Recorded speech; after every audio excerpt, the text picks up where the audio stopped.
A seguir hablando de economía, analizando los primeros pasos de Sergio Massa. Estamos ya en comunicación con Ariel Barraud, que es director del Instituto de Investigaciones Económicas de la Bolsa de Comercio de Córdoba. ¿Qué tal? Buen mediodía, Ariel, ¿cómo le va?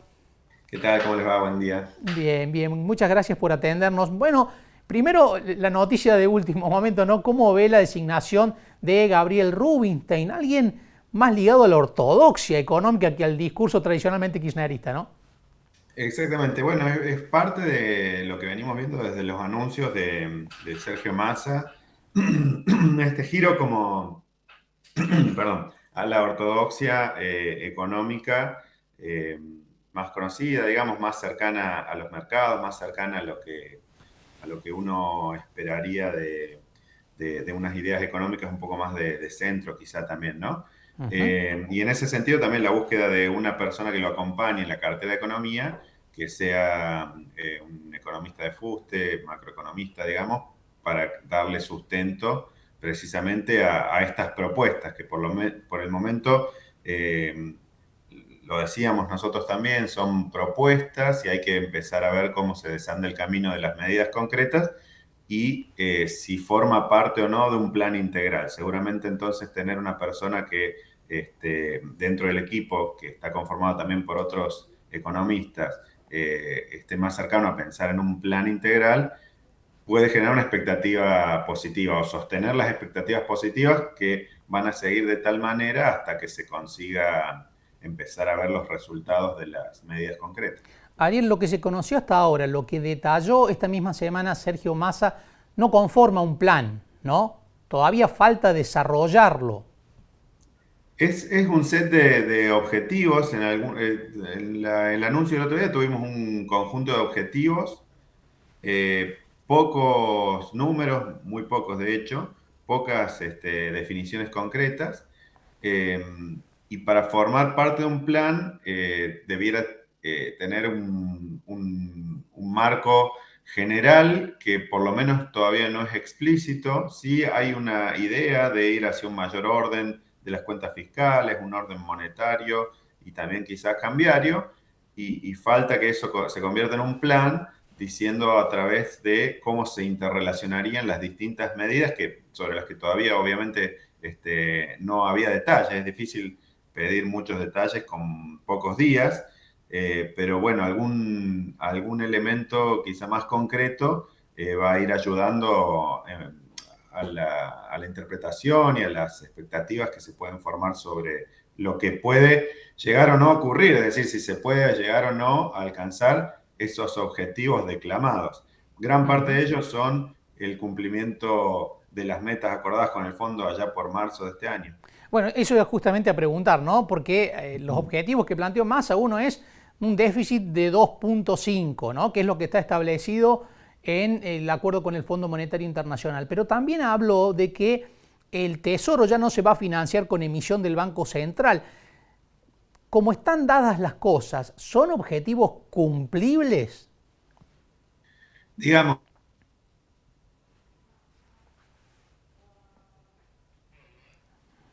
Bueno, vamos a tratar de conectarnos nuevamente con Ariel Barraud. Ariel, sí, te escuchamos.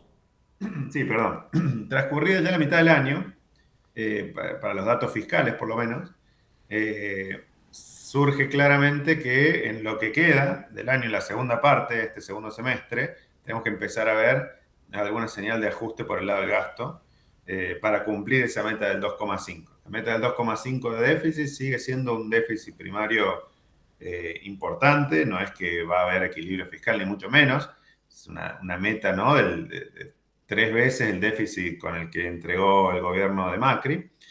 El gobierno, ¿no?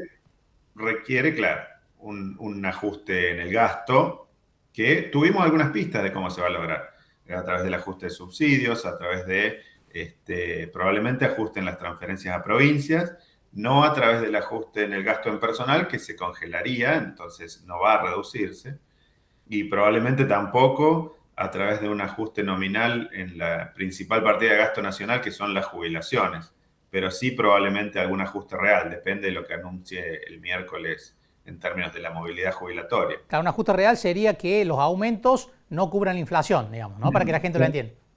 Exacto, sí, perdón.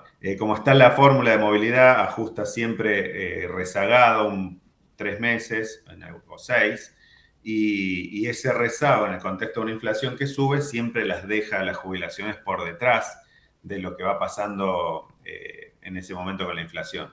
Y todo este ajuste fiscal, todo este resultado fiscal que no sería financiado con una nueva suba de impuestos, que ya están en niveles altos, se vino financiando con emisión monetaria. En la pandemia, lo hicieron muchos países y Argentina no fue menos, pero también el año pasado y en esta pospandemia se había planteado que baje de casi 4 puntos del PIB a 1 punto, bastante era la baja que se buscaba o que se había acordado con el fondo, 1 punto del producto, la emisión monetaria para asistir al tesoro. Digamos, esto ya casi que en los primeros 6 meses se había agotado todo este financiamiento. Bueno, se dice no se le va a pedir más plata al Banco Central, pero alguien va a tener que financiar esta diferencia entre ingresos y gastos, y Deuda. ahí es donde no está también muy claro si van a ser un propio financiamiento interno a través de nuevo endeudamiento del Tesoro, que ya también está presentándose como dificultoso, y el endeudamiento externo, que está prácticamente cortado. Argentina no es un país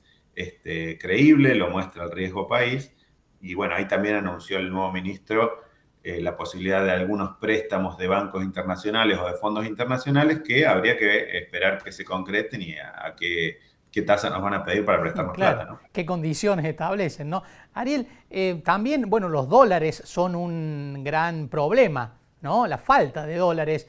¿Es posible este objetivo que ha planteado el ministro de unos 7.000 millones de dólares, reunirlos a través de adelanto de exportaciones o de algunos otros mecanismos para tratar de reforzar las reservas? La falta de dólares, digamos, la falta de liquidación de exportaciones, que por lo menos en los datos no se venía viendo, la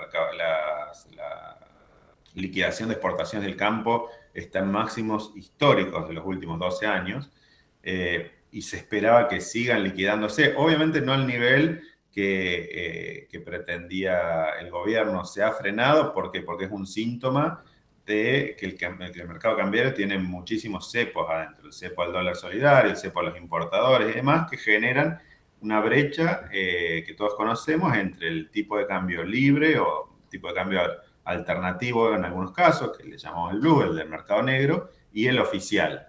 Esa brecha es tan grande que favorece el diferencial entre que no se quiere exportar por un lado y por el otro lado se trata de importar todo lo que se pueda con este tipo de cambio tan bajo. Eso genera que no se puedan acumular los dólares que entran por el lado de las exportaciones récord del campo, y esto genera también que el mercado cambiario esté en un desequilibrio muy fuerte y sujeto a presiones de aumento de demanda por cobertura, algún aumento de demanda de dólares que llevan para arriba el precio, quizá a valores que no son los de equilibrio. Y bueno, eso también es algo que mete tensión a la economía, mete tensión a la inflación y demás. Y la expectativa es que si de alguna manera se logra bajar esa brecha, vamos a tener los incentivos en la economía para que se liquiden más exportaciones. Uh-huh. Estos 5.000 millones, ahí ese fue uno de los pocos números que dio el ministro, probablemente sea un objetivo, es totalmente cumplible porque no es ni más ni menos que lo que se exporta habitualmente durante los meses de agosto y septiembre. De hecho, lo esperado es que se liquide eso. Digamos, no quedó claro si son 5.000 millones de dólares en adición a lo Claro. habitual o si se estaba pensando en un freno absoluto y que, bueno, van a entrar esos dólares que entran en cualquier año normal, siendo que este no es un año muy normal, sobre todo en los últimos meses. Uh-huh. Ariel, muchísimas gracias por estos minutos con mensaje directo. Al contrario, un saludo. Un gusto. Ariel Barraud, director del Instituto de Investigaciones Económicas de la Bolsa de Comercio de Córdoba. Estos son, ¿no?, los análisis con respecto a las primeras medidas que ha dado a conocer Massa. Un aspecto que los dos economistas remarcaban y que estuvo casi ausente en el discurso de Massa es la inflación, ¿no? Massa no tuvo medidas específicamente destinadas a contener el proceso inflacionario que se ha disparado mucho este año y sobre todo julio y agosto, pero se presume o se desprende de las palabras y de los anuncios de Massa que si estas condiciones que Massa enumeró se cumplen, es decir, orden fiscal, menor emisión, fortalecimiento de las reservas del Banco Central, la consecuencia debería ser una baja en la marcha de la inflación, ¿no?